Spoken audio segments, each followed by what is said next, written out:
Welcome to the Sisters in Crime Writers Podcast. Everyone has a unique writing journey, so join us for conversations about those journeys from the writers themselves.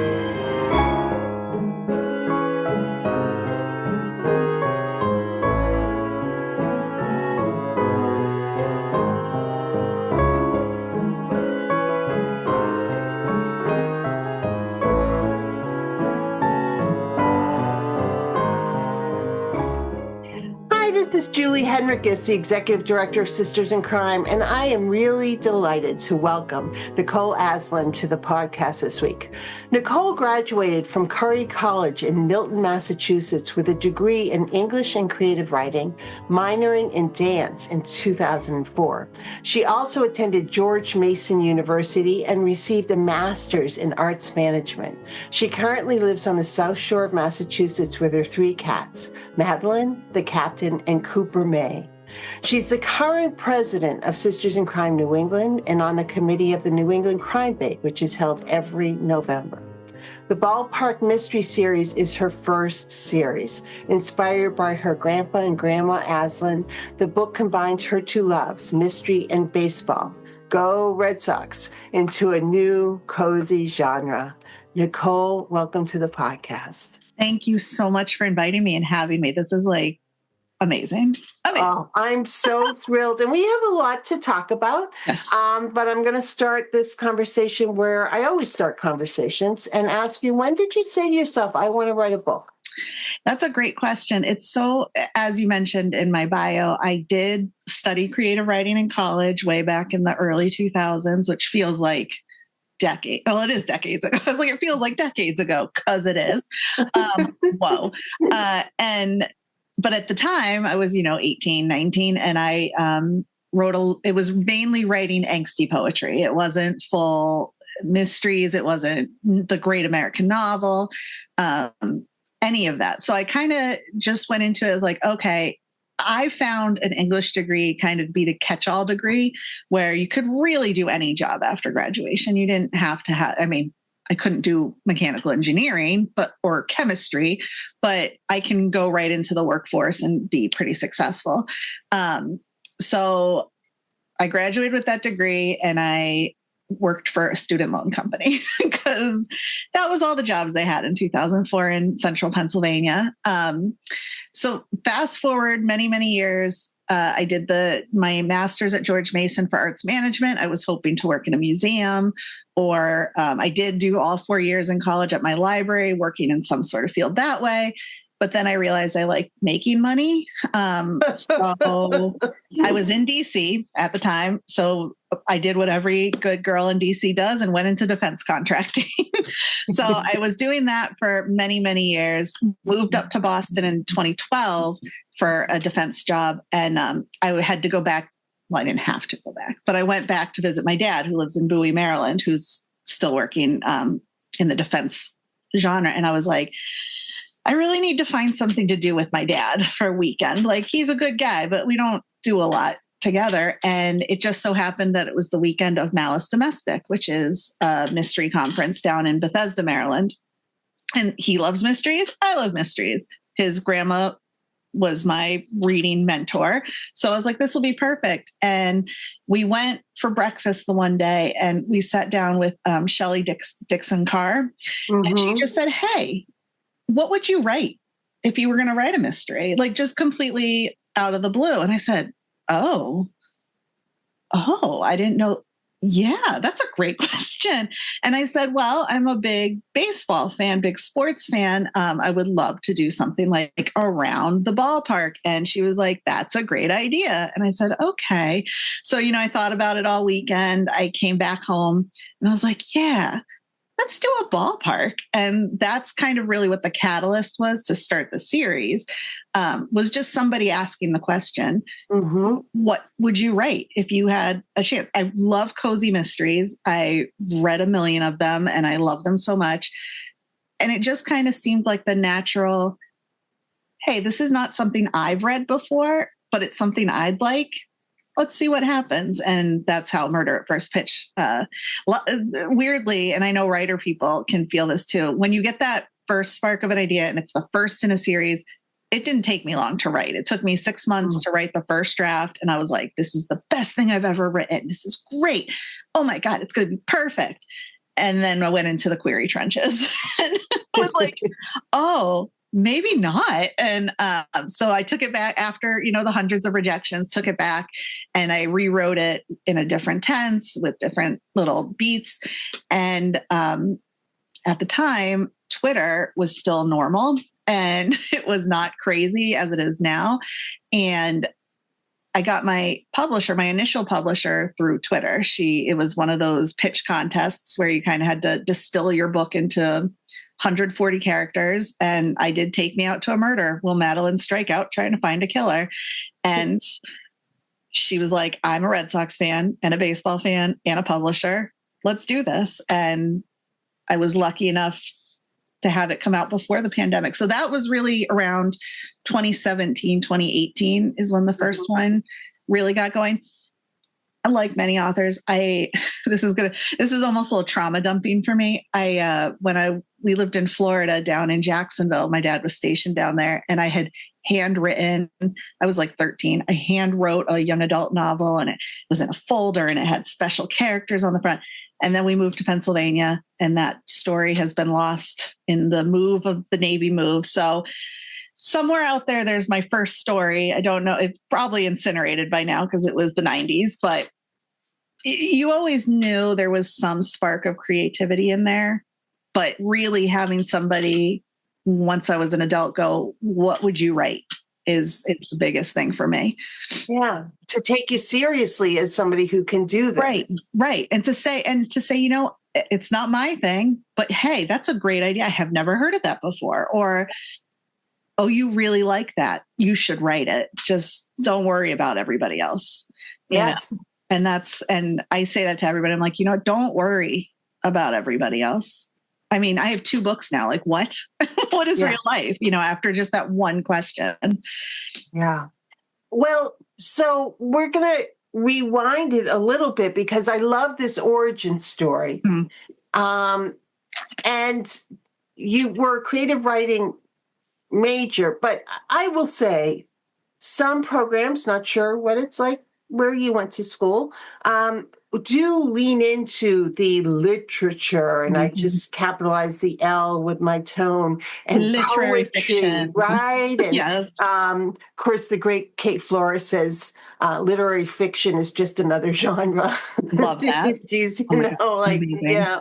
But it's hard sometimes to be in that kind of program. You're learning skills, but it's hard to say, I want to write a mystery or horror or romance or whatever else you want to write. Was there that genre bias that sort of said to college age Nicole, well, but that's not real writing, so you can't write your mystery? Yeah, I wonder. It was so long ago. I don't remember. I don't know if it was a conscious discussion when I was that age. Like I was really excited just to learn and read. And like I said, I was in more of the poetry vein. I was like, I'm going to be a songwriter. I have no musical. I mean, I can sing somewhat and I dance, but like, I don't play any instruments. So it was kind of like, oh, I like the lyricness of writing poetry. And I also think I didn't know at that age, sometimes don't know your voice yet. And I think that's where I didn't pick my English major. I went through 2 majors before I got to English when I was like, I just don't know anymore. And I think that was probably the main reason I didn't write what I ended up writing, is because I wasn't sure what I wanted to write when I was, 19 years old. And I think I needed that extra 10 years of life to go, oh, why am I not writing or reading what I want to read, which is mysteries, action adventure novels, sci-fi. Like you are kind of put in a box. And one of the things, we'll talk probably more about this later, as the new president of Sisters in Crime, New England, Glade and I are really focusing on trying to reach out to those colleges to say, hey, stop stigmatizing genre fiction. And I think just by the social media landscape, I do think it's getting better for genre fictions being a little more accepted, but I still think it needs you're right. The capital L literature, they, oh, it's not Shakespeare. Yeah. Right. No, there's a reason I'm not Shakespeare. Well, they're also really great writers in genre. I mean, and for anyone to dismiss it, I do think it's getting better, but it's still a hill I'll keep dying on, because we have to keep fighting this.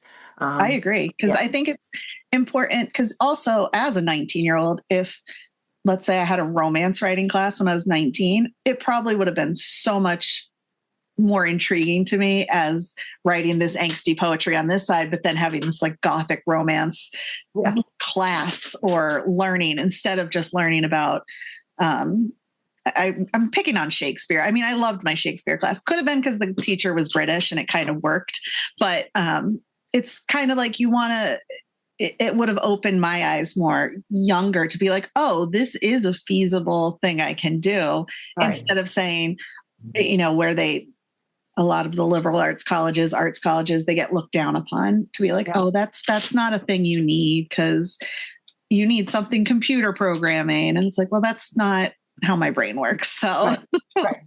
Well, and I think the arts are going to save us all, but that's a whole another conversation, which I'm happy to have with anyone who asks. But you talk to me about learning structure. Now, you were an English major, so you read there, and then you've been reading mystery. So was figuring out story structure innate? Although I will say, you did say after the query trenches a bit, you went back and was like, oh, wait, I gotta redo the structure. I'm missing stuff. Yeah. And I think you know what your story is and you know how you want to tell it, but sometimes it gets lost and I'm a pantser. So it's not like I was outlining and saying like Act 1, here's Act 2, here's the hero's journey and all that stuff. I did. So after I went to Malice, I joined Sisters in Crime immediately. I joined the Guppies immediately. And I think after writing my book, realizing it wasn't getting any hits, that's kind of when I went back to the community and I said, do you have ideas? What can I do? And Hallie Efron's book, Writing and Selling a Mystery, I have it's somewhere around here, but it's like tab after tab after tab is highlighted, because I'm like, oh, I really need to drill down into, I know what I like, but I want to know what's going to work in the story. And I think we're constantly learning as writers. I mean, I go to all these conferences because I want to hear how other people write. And it's one of the reasons I love doing podcasts is I have so many writers on that I learn how somebody else does their process. And I'm like, that's a great idea. I did, I think it was 3 years ago, I did the Maine crime wave and Julia Spencer Fleming was the guest of honor. And she said, oh, I'm a pantser, but when I write, I'll do like 3 chapters and then I'll go back and reverse outline those 3 chapters. And I was like, oh, that's a smart idea, because then you're not getting lost in your book. So I feel like it's not, you might know what you like to read, but there's still so much learning as an author, as a person, that it's never ending. I mean, I know what I got my formula down, but the formula can be tweaked as I'm learning more going through this process. So I think the storytelling part is probably built in nature, but it's the making it coherent and fit your genre as much as you can without losing your voice. That's the part where you kind of have to learn more. And I will say, as an English major, I am not a grammar person. I'm not a spelling person. So thank God for editors, because they do the Lord's work, in my opinion, because I miss a lot of stuff when I'm typing. So I will throw that out there. Well, also your brain fixes it. Mm-hmm. Right. And even if you're reading it later, your brain fixes it. So you have to have several sets of eyes to look at it say 100%. Wait a second. Yeah. Hold on. No, the editors have been my godsend. I will say that. Yeah. Because they also find when I have 4 Tuesdays in a row, because I do that a lot. I put a lot of the same days and I'm like, oh, yeah, that's not how time works. Yeah. Yeah. Or you have one day that actually would take 5 days to live through. Yeah, I do that. And what I do now is I'll print out, once I finish the book, I'll print it out and then I'll go and I'll just write chapter 1, Tuesday, chapter 2, Wednesday, like to make sure that my days are all, but it's still stuff that flits through all the time. And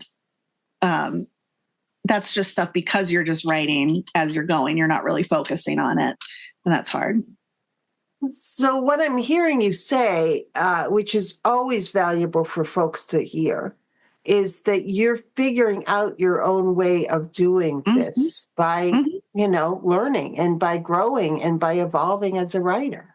Oh yeah. And I think it's never, and I mean, you've talked to Edith Maxwell and Barb Ross, who've all been doing this for many, many years, many series, many books. They still say it's you're learning something new every time you're writing a book. It's not, even if it's the same characters and it's the same, location, the process is constantly a learning process. And I think that's one of the reasons I like writing, because you're constantly learning new things or researching new things and new ways to play with your writing. And I love that, because that just means we're going to be around forever, guys, just writing. Yeah. AI can't replace that. That's my soapbox. AI absolutely can't, nor should anyone try to have it do that. Amen. And it's not easy, but it's joyful. Mm-hmm. Oh, right? Yeah. Oh, yeah. When I'm in the midst of drafting my 4th book now, and I'll have days where I'm like, oh, this is such a slog. I don't want to write. So I'll stop writing. But on those days when I really get going, it's like, this is what life should be like. Like, this is how happy I should be doing this. And I think if you're writing something that somebody told you to write, or, you're not connecting with the voice, it comes through in the writing. And that's why you have to like what you're going to write. Don't do it just because somebody's like, well, you should write a vampire novel, which is always the example because of Twilight. But if you don't like vampires and blood, don't write that vampire novel, because it's going to come through. But I think if you enjoy your story, if you enjoy what you're writing and enjoy doing the work to it, it comes through in a book. And you can really tell the person's voice is like, oh, they really like this. This is good. This is nice. And that's such an important thing to underline for folks, to do not chase trends, because by the time your book gets published, the trend will be over. For example, my 3rd book's coming out in September, and I had written it 2 years ago, and I had written in about the automatic balls and strike system, and now they're introducing it into the major league. So when I wrote it, it was not part of the major league game, and now so it's not a trend, and it doesn't really matter because it's minor league. But at the same time, I'm like, oh, I'm writing my little research. I'm like, look at me, I did some research on this, and this is how it works. So I was like, okay, well, now it's obsolete because now everybody's going to be doing it. But it's baseball. Who knows? In a year, it could be gone again, and then it'll come back around. Who knows? So I love that you had that epiphany at Malice, where it's like, oh, I love baseball and I love cozy, so I'm going to figure this out. Do you, as you're writing books, so you said you're working on the 4th one, you've built the world, and the first book, easy, and put in quotes because it's never easy, but you world built in the first book. And did you know it was going to be a series? I did. I think when I first started writing, in my head, I thought of all my favorite cozy authors, and I'm like, oh, they all have like 6 or 7 books in the series. That would be really fun.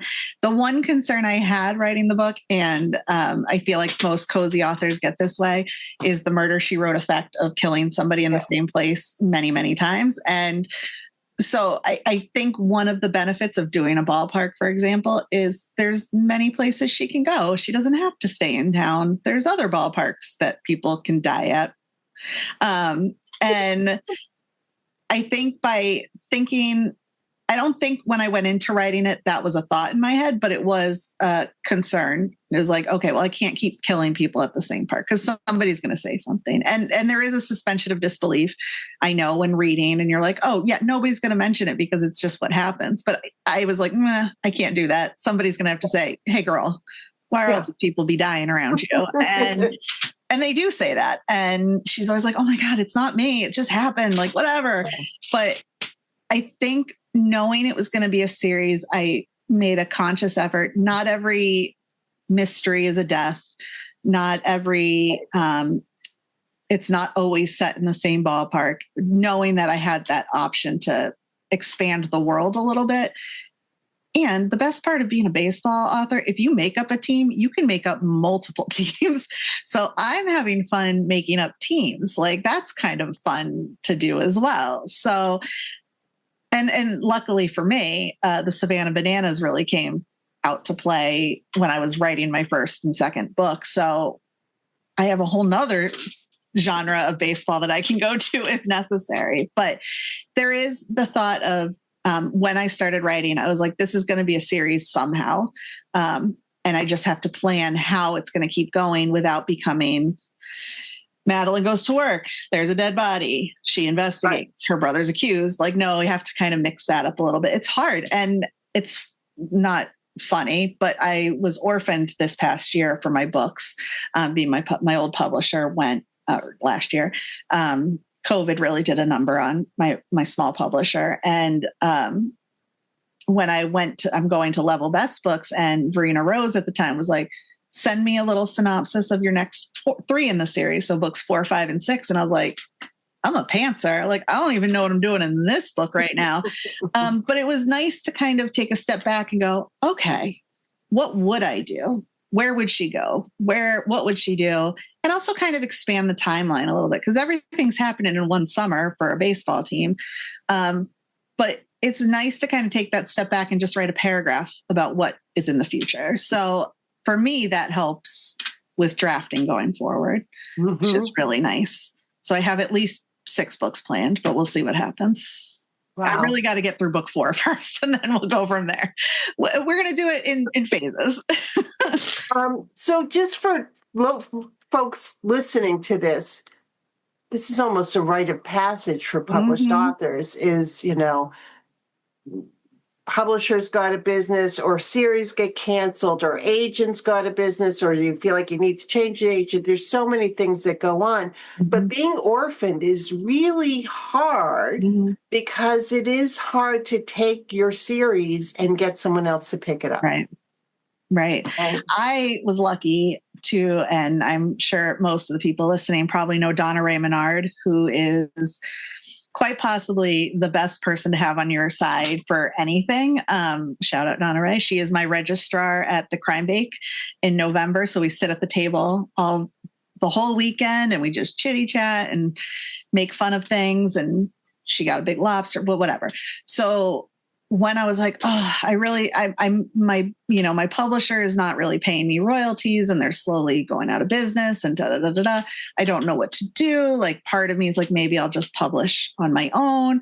But I really like this structure of having somebody else kind of do the big stuff. And she's like, I'm rooming with Verena Rose at the Crime Bake. Let me grab her. She was at the time the director of Level Best Books. And I was like, oh, okay. I was like, oh, if it happens, it happens. And Verena walks by and Donna Ray's like, Nicole, go talk to her right now and push him. So she really pushed me. And I think that shows conferences and meetups and book talks and library events, just that connection of networking. I mean, I wouldn't have gotten Level Best without Donna Ray. And because and it's also probably part of it's the reason is some of us writers can be a little shy sometimes. I know you can't tell right now because I'm very chatty and I'm wearing pink, but there's times when you get that imposter syndrome and you're like, I don't want to just reach out to somebody because what if they say no and they don't like me and oh my God. But having somebody else kind of nudge you that way, it can really help. And I think the Crime Bake is one of the best examples of that because it's so small and the agents and editors are just mingling around. Like you'll meet somebody and they'll say, have you met my agent? And then you start chitty chatting and boom, now you're good. So I think having that networking got me to the next step. But I also think we're in such a great time for writers to be able to do it on their own as well and it not be an insurmountable obstacle. So I mean, Yes. I use right now while I'm waiting for the books to be released, I'm using draft to digital because you can just upload what an already edited manuscript and boom, now I have books, and there's so many people who have done it that, again, it goes back to just talking to people and say, hey, what did you do with your books when this happened? And as long as you get the rights back, and I was lucky enough because since they were going out of business, they're like, we don't want to keep anything. So take it all. Which is great because some publishers, even if they're going out of business, aren't as generous. Which I would cry because I'm like, no. I will say the Authors Guild helped me a lot kind of figure out that process. And I mean, it's a yearly membership along with the Sisters in Crime membership, which also you can get questions answered. But the Authors Guild have lawyers on staff, which is really nice to be like, hey, can you just look at this and make sure I'm not crazy and tell me what's missing? And that was probably the single greatest thing I did when trying to get my rights back, because as soon as you say, oh, I had a lawyer look at this, people are like, fine, just take it, go. We don't want to get involved with that.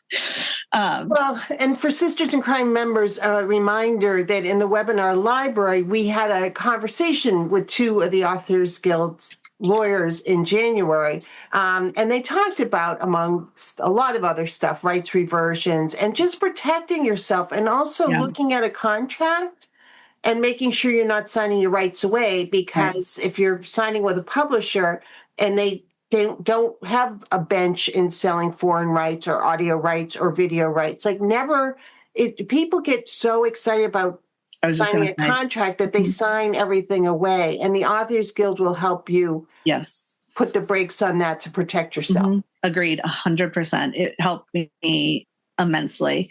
And also going to, again, I'm going to keep harping on conferences because they have all these kinds of classes that you can see in person. And you'll never realize if you have a question, somebody else has that question. So you're going to go to the conference, somebody's going to ask you a question, be like, oh my God, I thought I was the only one. And no, trust me, there are so many authors, you're not the only one. And that was one of the biggest things for me going to some of these events where it's like, oh, good, somebody else is asking that question because that's what I had the question for.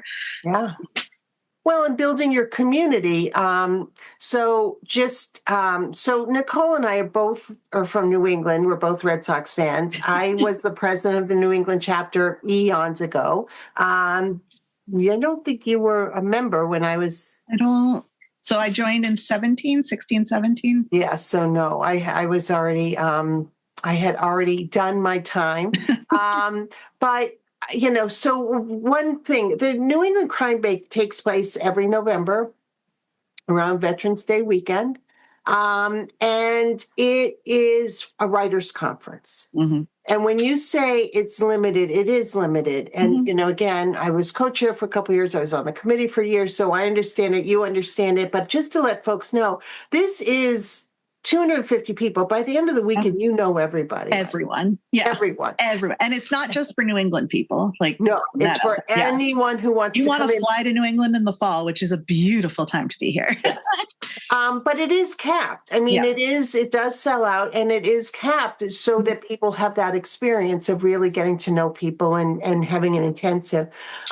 Malice Domestic is a fan conference. Yep. So there are tons of writers there, and there are agents and editors there meeting with their clients, but it's mostly for fans. Yeah. So you can still meet your writer friends and make friends, but it's a different expectations and experience, and they're both equally valuable. Oh, I agree. 100%. Because I think a lot of us authors in this crime writing world, we're also fans first. Yes. So even though I'm writing these books and I'm going to these conferences trying to sell my books and sell myself, basically, I'm going because I'm like, oh my God, did you see who's going to be there? Oh my God, Daphne Silver's got her books there. Oh my God, I can't wait to see her. Olivia Black. Oh my God. And friends, but also I'm fans. And I think that's for the fan conference. That's my favorite part of doing things. I love Malice used to do where the Thursday night, they would show Murdoch Mysteries. Yeah. And I loved that because I'm like, oh my God, other people watch this show too. I'm a fan. And so, it's two definitely different vibes, but also equally valuable, I think, depending on what you're trying to get out of it. Yeah. Wow. I don't usually talk about my life on this, but I'm going to bring it up. Do you remember when you and I first met? With Sheila Connolly at the Plymouth Library, I think, right? Yeah, Sheila Connolly, the late, great Sheila Connolly, who was a past president of Sisters in Crime New England, was just a generous, wonderful person, wonderful writer, greatly missed. Mm-hmm. She and I were asked to be at the Plymouth Library to celebrate. It was like an anniversary of some sort. Anniversary. It might have been for the New England chapter or whatever. It was like There was a cake. I remember that. Yeah, 2016, 2017, around there. And Nicole and her mother were the only two people who showed up. Now, I had driven down from Boston. I was not happy. Sheila, who is just the bon vivant, she's like, this is fine. This is great. This is going to be a real conversation. We're going to have a tea party. We had this massive cake. And she's like, move up, so that we were just okay, sitting around one table talking. Yeah. And I remember, talking to you and, both of us sort of like, okay, and have you done this and have you done that? But that's also good. I mean, for writers, this is why for writers, always have somebody else you're doing a panel with in case nobody shows up, because you'll have somebody to talk to. Yes, 100%. And it happens more than you know. Oh, it happens. It happens to really famous people. Oh my gosh. Never mind, And it's, you get the first time you're like, oh my God, everybody hates me. Nobody loves me. No. Then the second time it happens, you're like, oh, it's not me. It's the day. It's raining out and somebody doesn't want to come. It's just how it is. And you might end up like with me and my mom just showing up and getting a lot of cake. And I mean, Sheila was great because one of the things in my head, I've always like dreamt of being Sheila, because she wrote the County Cork Mysteries, and then she got an Irish cottage, which is my dream. And I remember, I think Edith said to me once when I was posting, I posted like, oh, here's a cottage I'm looking at in Ireland. And she's like, are you trying to be Sheila? And I was like, sort of. Like, I just love it. And she was so nice, because I think my mom and I were going to Ireland that next year. And so just talking about that. And then I got to talk books with you guys. And my mom just liked to be a part of everything. And also, again, I want to reiterate, free cake. So lots of free cake. Food, and people will show up when there's free food. I'm just throwing that out there. So I've always been grateful to Nicole for being there that day, although I would have had a lovely time with Sheila. But I think it was also a beautiful day. It was like April or something. And here in New England, those are rare. The minute you start getting warm and beautiful days, nobody's inside. It's 65 right now. And I'm like, I know. I'm the same way. It's like, I'm going to do a couple of meetings and I'm going to go take a walk. I'm like, can I do my meeting from my car, like at a park? Like that might have to happen. I know, because it's going to be 40 again this weekend. And rainy. Yeah. But at least all the snow's almost gone. I know, except for those mounds of the chemically treated snow in parking lots. It's like, gross. Sorry, but tangent. Dear listeners, at least we're not going to talk about the Red Sox. Yeah. Although we could. We could. So, Nicole, do you ever think about, you've got a contract for 3 more books. So you're working on book 4, 5, and 6 with Level Best. Right. So, but do you ever think about another series or standalones or different genres? Or where are you with your That's a great challenging question. yourself? I would love to do another series. As you said at the beginning, I did all 4 years of dance in college, and I'm a big ballet, just to counteract the Timothée Chalamet of it all this week. I'm a big ballet proponent, and I wish more ballet schools had adult classes at like 5, not at 8, because 8 o'clock's too late for me. But I listen to ballet music to go to sleep. So in my head, I have a series about like a dance teacher. But I haven't really, because I'm so focused on the baseball stuff. I also have, and I've talked about this with somebody, and I said, don't steal this idea, guys, because I have about 10,000 words down and I want to like keep writing it. It's a book. It's kind of like a new adult, but it's a girl who inherits a magic library, as one does. And all the fairy tales are going missing. And So she's kind of trying to figure out, it's from her grandpa. So I don't know. So it's kind of, I have that kind of in my head too, but a lot of it's really, I like the series because I like growing with the characters. I also used to tell my mom, it's a little bit wish fulfillment. Like if I had a baseball team, this is kind of how I would roll. If I had a hot security guard boyfriend, this is what he'd look like. And I also, one of the other things, I want to start getting into short stories a little bit. I'm not good at them and I'm trying to get better at them because I think it's such a talent and oh, it's so good. So I have a couple characters that I would spin off into short stories from the series, but those are all just between, especially this year, between writing, getting the third book out, writing the fourth book, Sisters in Crime President, the day job. It's like everything piles up. And then there's TV, and so I'm on the couch, and then the 3 cats. So I think I'm going to stick for now. It's going to be mainly the series, and then keep these kind of marinating. And if I ever have just a free day, we'll see what comes out of a short story. But well, and also, because you had a hiccup in your publishing timeline, right? You were able to sort of reboot. And when you got this contract for 3 books, now you can, a lot. I mean, it sucks that you had that break, but at the same time, it's like, oh, okay. So that on these next 3 books, you can really create an arc for the character over those 3 books, because she's going to live long enough to have that 3 book. It is all one summer, guys. She's not, a summer, and now the last 2 books are going to be a little bit later in the year. There's going to be a hockey book in the 6th book, so stay tuned for hockey. But it is a great thing to be able to plan out and plan ahead and sort of create an arc. And for writers who write series, it depends on your contracts. And, if you think you're going to get another contract and you don't, you can frequently leave readers want more. Oh, yeah. 100%. I know Karina Moss has her cheese series, and we're kind of waiting to see what the next couple books, because she got dropped for her series, which to me is bananas, because she's won awards, and it's plus her titles are amazing. Fondue or Die. Hello. Like Bait and Swiss. So, but it's one of those things, like, you consciously, I think 6 is going to be the limit for now. And I would probably try to wrap everything up by 6, maybe with guys, it's going to take a couple of years. So a wedding, you'll forget about this by then, just kind of keeping that kind of open. And I think the other benefit with my cozies, it's the case of the week. So they're pretty contained cases. It's the characters that are going to do the arc that you kind of have to follow. And, even with mine, there is a little romance, and it started in the first book. So I don't know if there's going to be trials and tribulations, but there might not be. And it's just going to be how the ebbs and flows, how it goes, and see what happens.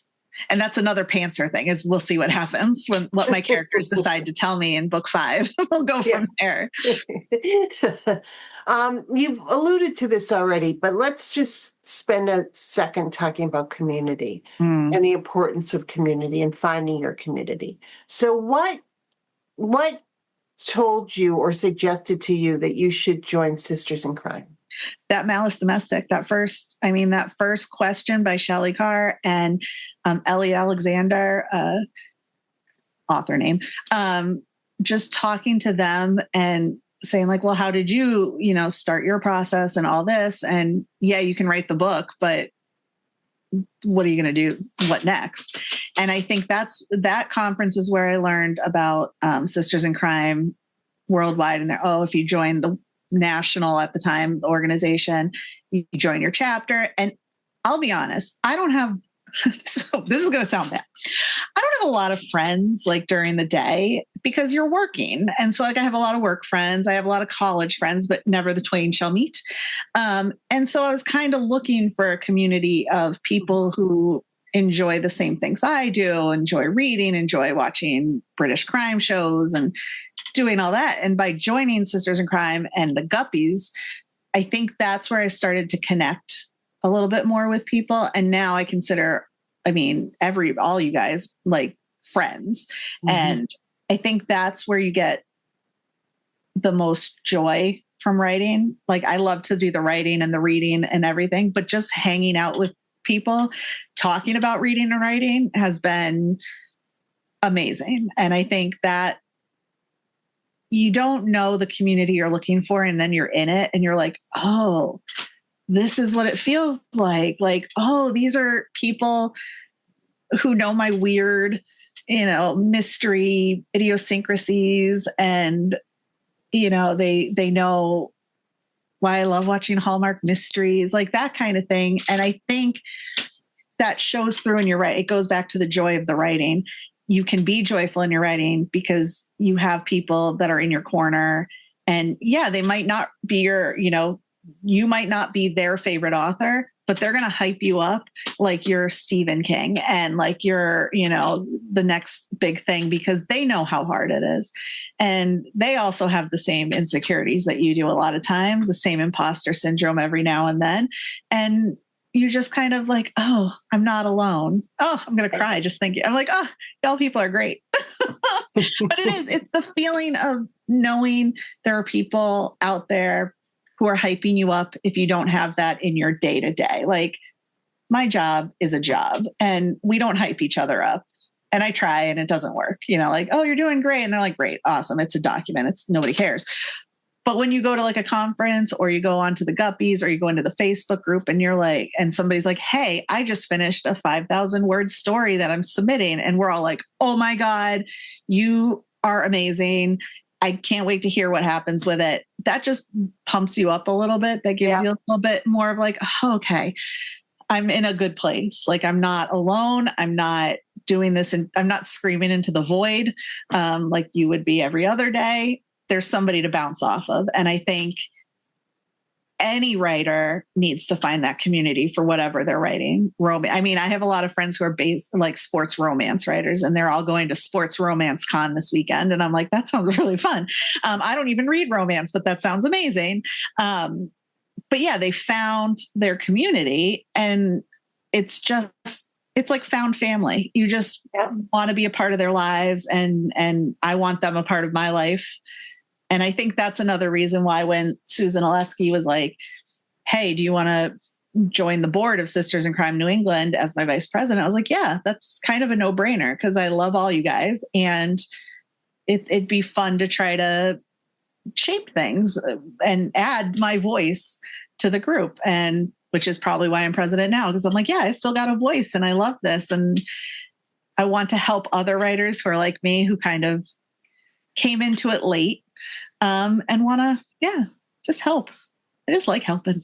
Well, and you do indeed. And again, I'm going to underline community as a word that's so important. I think as a society, we're thirsting for community. Oh, yeah. And so you got to find your people. And nobody's an island. And you can't. You need outside people who understand you. You can't rely on one or two or family only to sort of get you. You gotta find other people. So huge advocate of this. Same. Let's talk about board service for a second, Nicole. It's a lot to ask of folks to serve on a board, but I, like you, was asked to serve. And I think that's critical. So for people who run organizations, make sure you ask people to serve because, people don't always volunteer themselves. Because you might have said, I'm not, I can't be. But I was like, what do I need to do? And Susan's like, just back me up. And I'm like, I can do that. That's fine. And now they're like, oh, you're going to be president. I was like, okay, that's cool. While I'm here. I believe I said that the minute I heard you were vice president. I'm like, and that means yeah. And that's how I got Glade Kabongo as my vice president. I did an event with her last year at the Weymouth Libraries, and we were talking Sisters in Crime, and she's like, oh, I have some thought. I'm a marketing person. I'm like, oh, okay. And I was like, when they were like, you need to pick a vice president, I was like, oh, she has ideas, and I think she's going to be great. And she has been amazing as our website fixer. So I think she just needed to be asked. She didn't know especially with a group, New England's very large. We have about 200 members. So it's like sometimes they don't know what they don't know. They just know this organization's there. There's events that they can do and da, da, da. They don't know there's this other side where you do all the administrative stuff. And if you just ask, sometimes you're going to get a completely surprise. And that person's we have a couple Mals this year who member liaisons, and they're just gangbusters. And it's again, nobody asked before.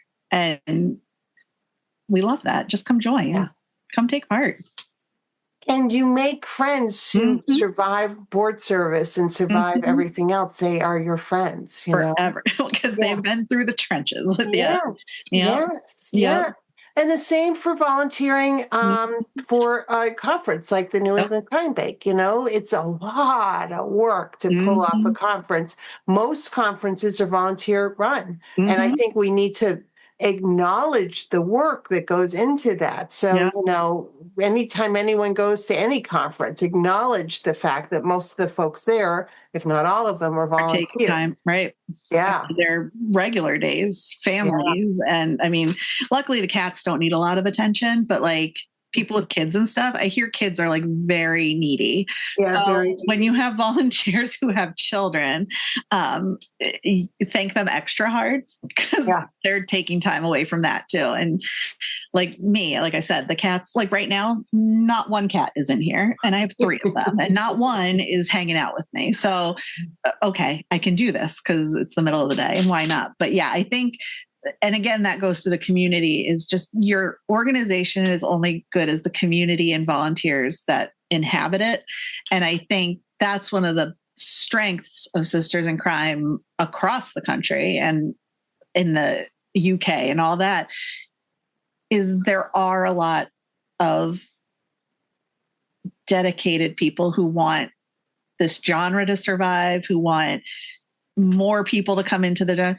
More books is not a bad thing. No. And the way people are writing now, like they're completely different from each other. Even I just love the fact it's a little bit more open.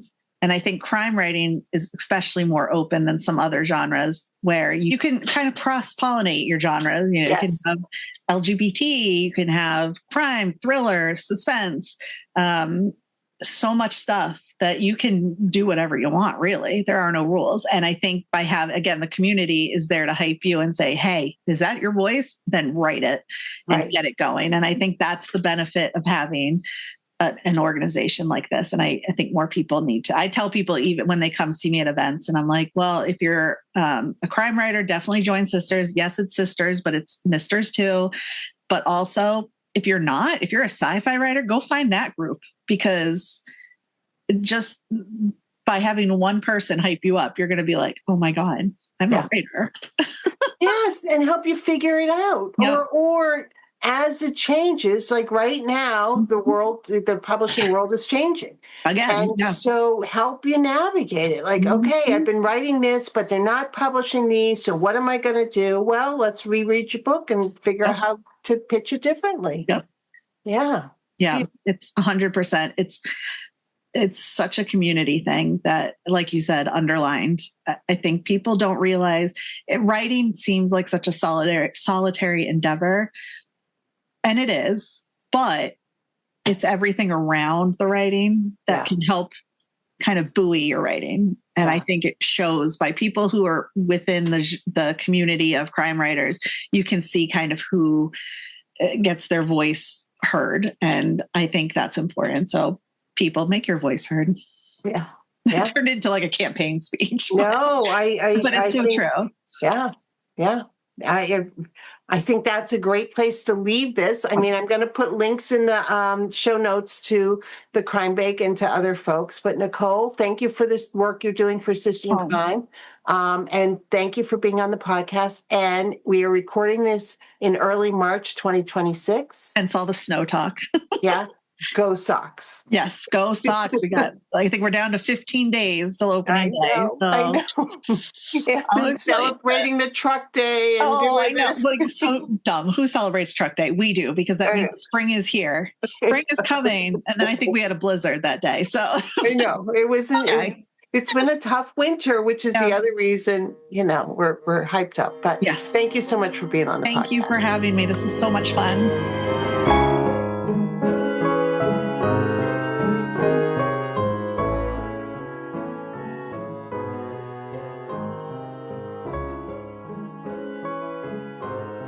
Thank you for being with us today. Sisters in Crime is about community.